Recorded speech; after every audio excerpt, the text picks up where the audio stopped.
السلام علیکم ورحمۃ اللہ۔ ناظرین کرام، آج میں نے پشتو اور اردو کی معروف لکھاری میڈم کلثوم زیب صاحبہ کی 2 غزلوں کا انتخاب کیا ہے۔ امید ہے کہ آپ کو پسند آئے گا۔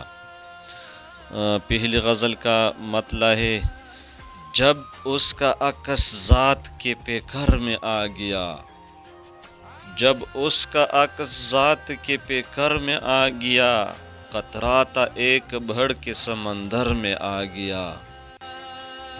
دیکھا کہ اپنے غم کا کوئی چارہ گر نہیں، میں زخم لے کے کوئی ستمگر میں آ گیا۔ فطرت نے آنکھ کھول کے دیکھا میری طرف، فطرت نے آنکھ کھول کے دیکھا میری طرف، جو حسن بے مثال تھا منظر میں آ گیا۔ تنہائی راست تھی مجھے لیکن تیرا خیال، تنہائی راست تھی مجھے لیکن تیرا خیال، دستک دیے بغیر میرے گھر میں آ گیا۔ غم نے گداز کر دیا کلثوم اس کو پھر، غم نے گداز کر دیا کلثوم اس کو پھر، وہ سنگ زاد پھول کے پیکر میں آ گیا۔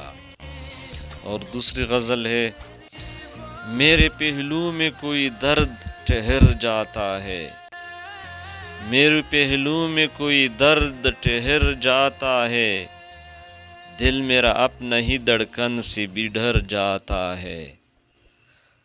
ہر کسی پاؤں میں زنجیر ہے ایک ماضی کی، ہر کسی پاؤں میں زنجیر ہے ایک ماضی کی، ہر کوئی وعدہ فردا سے مکر جاتا ہے۔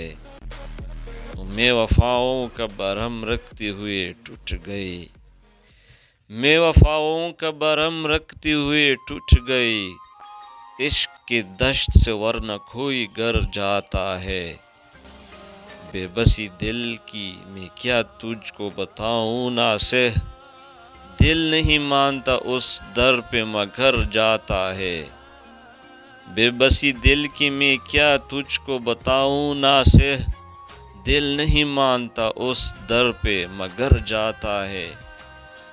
اس پہ کر سکتا ہے پھر کون بھروسہ کلثوم، اس پہ کر سکتا ہے پھر کون بھروسہ کلثوم، اپنی ہی وعدوں سے جو شخص مکر جاتا ہے، اپنی ہی وعدوں سے جو شخص مکر جاتا ہے۔